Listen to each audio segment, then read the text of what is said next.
할렐루야. 하나님이 여러분을 사랑하십니다. 하나님은 여러분이 잘 되기를 원하십니다. 그래서 오늘 여러분을 이 예배 자리에 부르셨습니다. 오늘 하나님 말씀을 통해 큰 은혜와 삶의 활력을 회복하는 여러분들 되시길 주의 이름으로 축원드립니다. 우리 사도신경으로 우리의 신앙 고백을 올리겠습니다.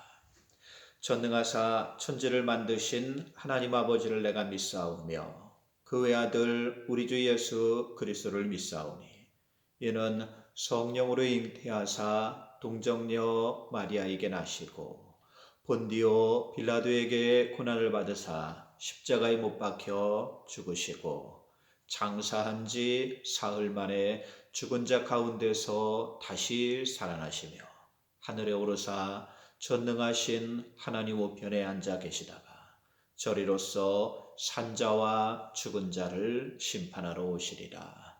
성령을 믿사오며 거룩한 공회와 성도가 서로 교통하는 것과 죄를 사하여 주시는 것과 몸이 다시 사는 것과 영원히 사는 것을 믿사옵나이다. 아멘. 오늘 말씀은 사무엘상입니다. 사무엘상 16장 7절 말씀입니다.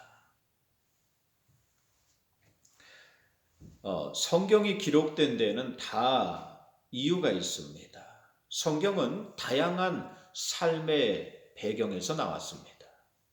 창세기부터 출애굽기 그 뒤에 신명기까지 이렇게 5권의 책을 보면 세상이 생겨나게 되는 배경, 또 이스라엘 그 민족이 형성되는 과정, 출애굽해 나오는 사건을 다루고 있습니다.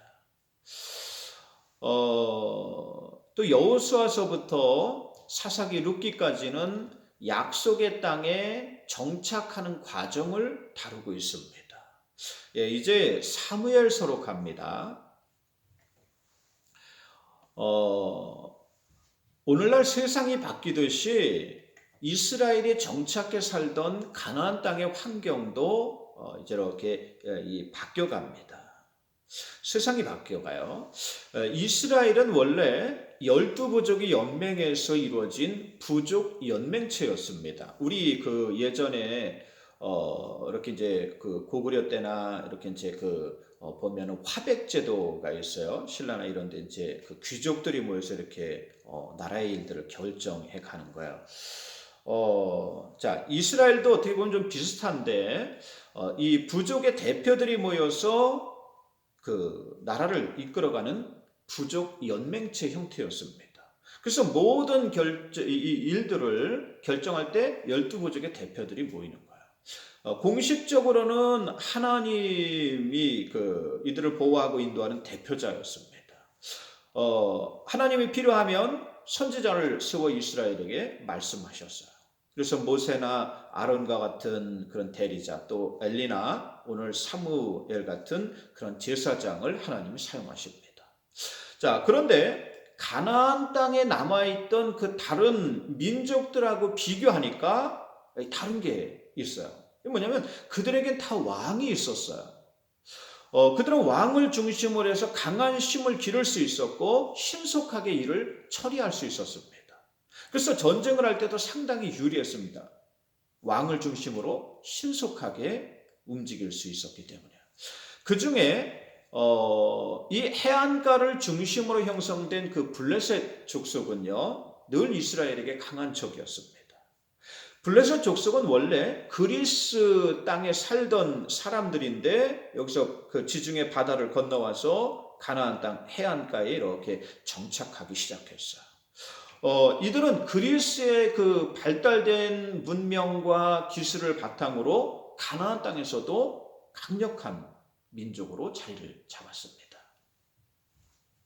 사무엘서 4장에 보면요, 여러분 제가 말씀 읽으라고 먼저 이렇게 안내를 드렸습니다. 말씀 읽으신 분들은 이 오늘 설교 말씀을 더 이렇게 이해하기가 쉬우실 거예요.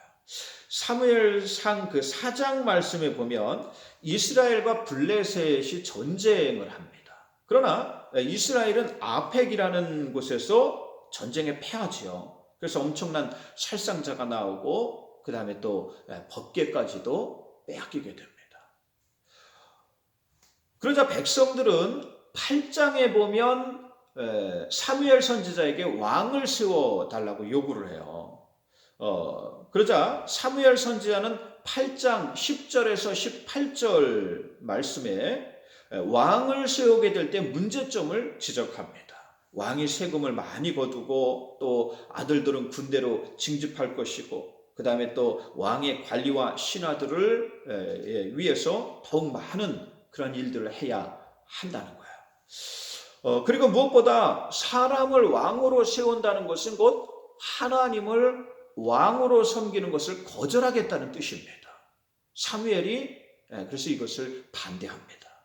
그러나 19절에 백성이 사무엘의 말 듣기를 거절하였다 그랬어요. 결국 백성들이 요구한 대로 왕을 세우게 돼요.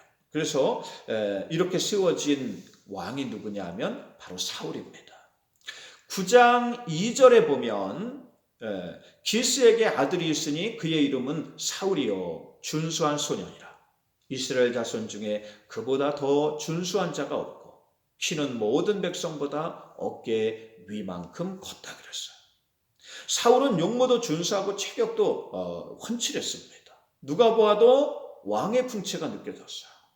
흠잡을 데가 없습니다. 그래서 사울이 이스라엘의 왕으로 세워집니다. 이러한 사울이 처음에는 훌륭하게 잘했어요. 블레셋과의 전쟁도 효과적으로 잘 대처하며 싸웠습니다. 사무엘 선지자와도 사이가 좋았습니다. 그러나 시간이 흐를수록 사울은 변해갑니다. 사무엘 선지자의 말을 듣기보다는 사람들의 말에 더 귀 기울였어요. 하나님 말씀보다는 당면한 상황을 더 우선시했습니다. 하나님의 마음을 맞추기보다는 사람의 마음을 사는데 더 노력했어요. 사무엘상 13장 13절에 이러한 사울을 향해 사무엘이 왕이 망령되이 행하는도다. 하나님께서 왕에게 내리신 명령을 지키지 아니하였나이다 하고 책망합니다. 하나님이 자신을 왕으로 세웠습니다. 그러면 하나님 말씀에 순종해야 합니다. 사람을 바라보거나 상황을 따라가서는 안 돼요. 그러나 사울은 눈에 보이는 이 것만 따라갔어요. 상황을 보고 형편을 보고 사람을 따라갑니다. 자신이 현실 속에서 볼 수 있는 것은 이것이 전부이기 때문입니다. 여러분 믿음이 없으면요 현실만 봅니다. 여러분 믿음이 없으면 상황만 보여요. 여러분 믿음이 없으면 사람만 보입니다. 그러나 믿음이 있으면 보이지 않는 것이 보입니다. 모든 것을 행하시는 하나님이 보입니다. 모든 세상을 움직여 가시는 하나님의 계획이 보이는 줄 믿습니다. 지금 이 세상에 눈에 보이는 것만 따라 사는 사람들이 너무 많아요. 눈에 보이는 것이 전부인 줄 알고 사는 사람들이 많습니다. 그래서 돈을 바라보고 물질을 바라보고 또 사람만 바라보며 사는 사람들이 있습니다. 그러나 성도는 보이는 것만 보며 살아서는 안 돼요. 눈에 보이지 않은 더 중요하고 소중한 것이 있기 때문입니다. 그러므로 고린도후서 4장 18절에 우리가 주목하는 것은 보이는 것이 아니요 보이지 않는 것이니 보이는 것은 잠깐이요 보이지 않는 것은 영원함이니라 라고 했어요. 우리는 보이지 않는 하나님을 바라보며 믿음으로 살아야 합니다. 예수님이 말씀하신 하나님 나라를 바라보며 살아야 합니다. 이것이 영원하기 때문입니다. 여러분 이 세상에 있는 것은요 잠깐 보이다가 없어지는 안개와 같아요. 아침에 있다가 저녁에 시드는 여러분 이 풀과 같습니다. 이러한 것만 바라보고 산다면 여러분 그것은 어리석은 삶이 되는 거예요. 눈에 보이는 것이 여러분 전부가 아닙니다. 우리 젊음이 마냥 있을 것 같고 우리 힘이 마냥 있을 것 같고 우리의 여러분 건강이 마냥 있을 것 같고 내 생명이 마냥 있을 것 같지요. 근데 그렇지 않습니다. 이 모든 것들도 다 없어집니다. 시들어가고 없어지는 거예요. 눈에 보이는 것만 쫓아가며 살다 보면 그 인생은 여러분 망하는 인생이 돼요. 사울과 같은 인생이 되고 맙니다. 삐뚤어진 마음은요, 그냥 두면 계속 삐뚤어져요. 쓰러지는 장대와 같다 그랬습니다. 조금 기울어졌을 때 바로 잡기는 쉽지만 이게 기울어질수록 점점 더 바로 세우기가 어려워요. 사람의 마음은 여러분 쓰러지는 장대와 같습니다. 처음에는요, 작은 잘못에서 시작하지만 그냥 두면 점점 더 큰 죄를 저지르게 돼요. 사울이 그러했습니다. 하나님이 아말렉 족속을 진멸하라 그랬습니다. 왜냐하면 과거 이스라엘 민족이 출애굽해 나올 때 아말렉 족속은요, 이 이스라엘 민족 중에 이 뒤로 처지는 힘없고 연약한 사람들을 공격해서 아주 괴롭혔어요. 그들을 죽이고 그들의 물건들을 다 약탈해 빼앗아 갔습니다. 하나님이 이것을 기억하고 계셨던 거예요. 그런데 15장 9절에 사울이 이러한 아말렉을 치러 가가지고 거기서 아말렉 왕 아각과 그의 양과 소의 가장 좋은 것은 다 남겨두고 기름진 것은 남겨두고 보면 이 가치 없고 하찮은 것은 진멸하였다 그랬어요. 가서 좋은 것은 다 뒤로 빼돌렸다는 얘기예요. 하나님의 거룩한 전쟁을 사람이 추잡한 약탈 전쟁으로 만드는 거예요. 그러자 사무엘 선지자가 이러한 사울왕을 책망합니다. 사울왕은 잘못을 뉘우치기보다는 하나님께 제사를 드리려고 좋은 걸 빼돌렸다라고 준비했다라고 계속 변명을 해요. 그러자 22절에 사무엘 선지자가 왕에게 이르되 왕이여 여호와께서 번제와 다른 제사를 그의 목소리를 청종하는 것을 좋아하심같이 좋아하겠나이까. 순종의 제사보다 낫고 듣는 것이 순양의 기름보다 나으니이다 하고 책망해요. 하나님 말씀을 따라 사는 것을 하나님이 가장 기뻐하신다는 거예요. 의미 없이 드리는 제사보다 하나님 말씀에 순종하는 것을 하나님이 가장 기뻐하십니다. 여러분이 지금 어느 곳에 있든지 오늘 말씀을 들었으면 그 말씀을 따라 살면 됩니다. 하나님 말씀을 따라 살면 됩니다. 이것을 하나님이 가장 기뻐하시기 때문입니다. 여러분 방송으로도 이렇게 말씀을 들으면 그 말씀을 따라 사시기 바랍니다. 하나님의 말씀은요, 이 장소가 상관이 없어요. 어느 곳이든지 여러분이 그 말씀을 들었으면 그 말씀대로 사는 게 중요해요. 여러분 상황이나 형편을 보지 마십시오. 사람을 의지하지 마시기 바랍니다. 사람을 맞추려고 하지 마시기 바랍니다. 그러면 사울왕과 같이 됩니다. 16장 1절에 보면 사무엘상 16장 1절에 여호와께서 사무엘에게 이르시되 내가 이미 사울을 버려 이스라엘의 왕이 되지 못하게 하였거늘 내가 그를 위하여 언제까지 슬퍼하겠느냐. 너는 뿔에 기름을 채워 가지고 가라. 내가 너를 베들레헴 사람 이새에게로 보내리니 이는 내가 그의 아들 중에 한 왕을 보았느니라 라고 하셨어요. 여러분 지난 일 때문에 후회하지 마시기 바라요. 사무엘 선지자 같이 이미 끝난 일 때문에 밤을 지새우지 마시기 바랍니다. 하나님이 새로운 것을 준비하십니다. 우리는 뒤돌아보면 안 돼요. 자꾸 지난 일 가지고 후회하면 안 돼요. 밤이 지나면 아침이 옵니다. 사울이 지나가면 다윗이 온다는 사실을 명심하시기 바랍니다. 그래서 사무엘이 이새의 집으로 가요. 아버지 이새가 사무엘 선지자가 온다는 소식을 듣고 자신의 아들들을 다 부릅니다.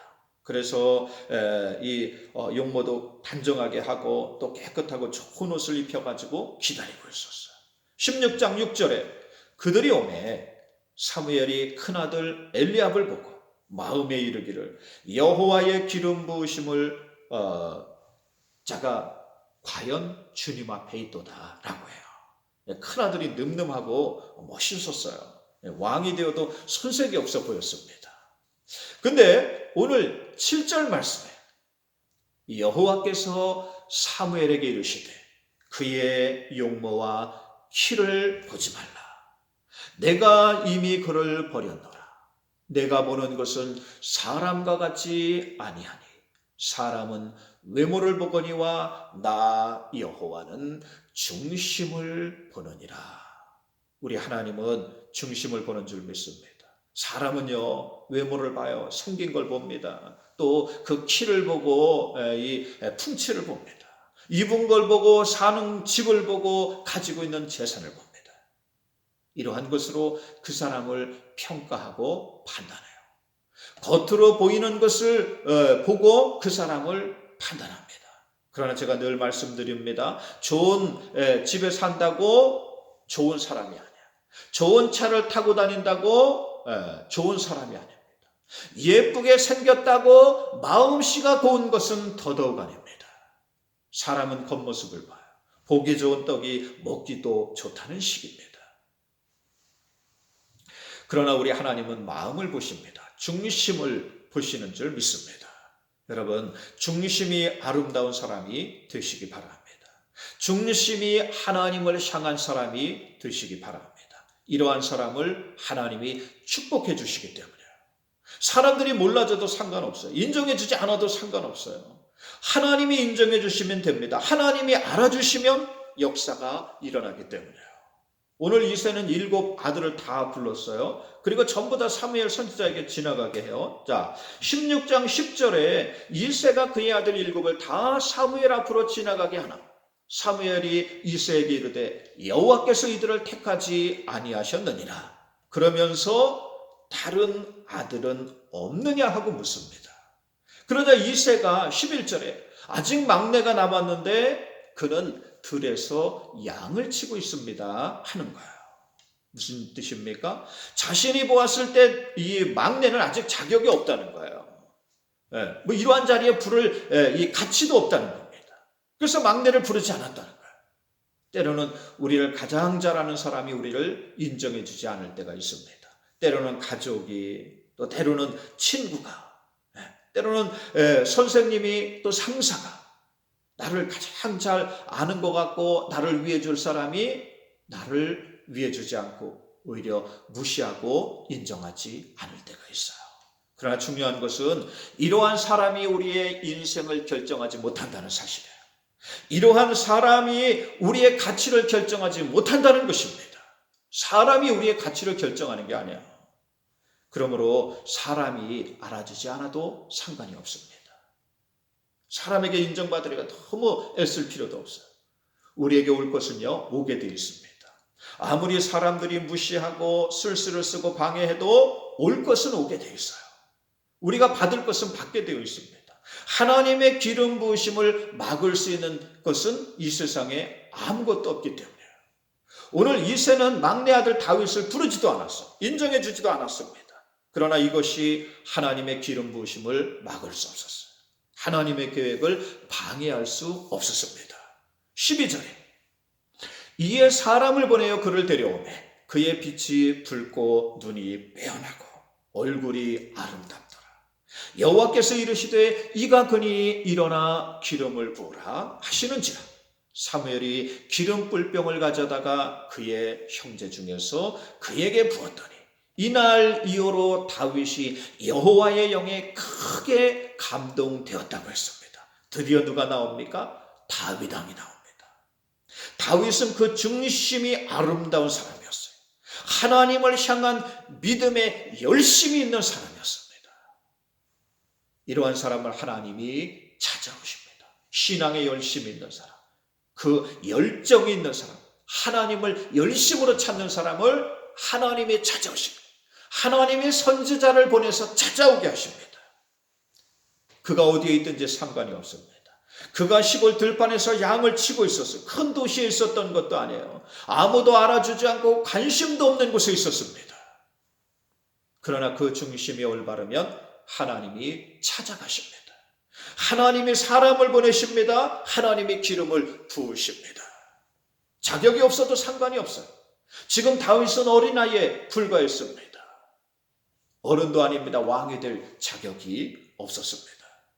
그러나 이것은 전혀 상관이 없어요. 하나님의 자격은 만들어 가시기 때문입니다. 우리가 이렇게 느낄 때가 있어요. 우리가 자격이 없는 것 같고 또 상황이 안 따라주는 것 같을 때가 있습니다. 그러나 중요한 것은 이것이 아니에요. 상황이 아닙니다. 자격이 있는가 없는가가 중요한 것이 아닙니다. 정말로 중요한 것은 바로 중심이에요. 그 마음이에요.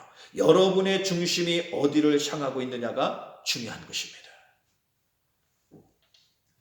다윗이 그 중심을 하나님을 향하고 있었어요. 그러자 하나님이 다윗에게 자격을 만들어 가십니다. 왕으로 세워지도록 모든 환경을 또한 만들어 가십니다. 여기서 중요한 게 있어요. 16장 13절에 다윗이 하나님의 영에 크게 감동되었다 그랬어요. 다윗은 하나님의 영의 인도하심을 받으며 살았습니다. 그러나 14절의 말씀을 보면 여호와의 영이 사울에게서는 떠나갔다 그랬어요. 그러니까 다윗은 점점 올라갑니다. 그러나 사울은 점점 내려가요. 겉으로는 사울왕이 더 대단할지 모릅니다. 왕이라는 특권도 있고 사람들도 많이 거느리고 있고 군대도 마음대로 할 수 있었어요. 무엇이든지 원하는 대로 다 할 수 있었습니다. 이에 비해 다윗은 아무것도 없습니다. 따르는 사람도 없습니다. 힘도 없습니다. 재산도 없습니다. 그러나 하나님이 행하시는 역사가 일어나 놀라운 일이 일어난 줄 믿습니다. 다윗은 전쟁터에서 다들 두려워하는 골리앗과 싸웠어요. 자기보다 갑절이나 큰 거인을 상대해 싸웁니다. 튼튼한 갑옷으로 무장하고 나온 골리앗을 향해 다윗은 하나님의 이름으로 나가서 물맷돌 하나로 골리앗을 쓰러뜨렸어요. 그러자 그는 하루아침에 이스라엘의 영웅이 됩니다. 그의 용기에 사울 왕의 아들 요나단이 감동해서 다윗 편을 들어줬어요. 왕의 딸 미갈도 다윗에게 반해가지고 사랑에 빠졌어요. 다윗 편에 서는 사람들이 점점 많아집니다. 이런 다윗을 사울 왕은 더욱 시기해요. 그래서 그를 죽이려고 몇 번이나 시도를 합니다. 그래서 창을 그냥 집어던지기도 하고 활을 쏘기도 하고 궁지에 몰아넣어가지고 다 포위해가지고 잡으려고 하는데 다 빠져나갑니다. 창도 피해나가고 화살도 피해나가요. 왜냐하면 중심이 하나님을 향한 다윗을 하나님이 도우셨기 때문이에요. 그러므로 여러분 중심이 중요하다는 거예요. 여러분 아무리 어려움이 있어도 아무리 시련이 있어도 하나님이 도우시면 여러분 능치 못할 일이 없습니다. 놀라운 역사가 일어난 줄 믿습니다.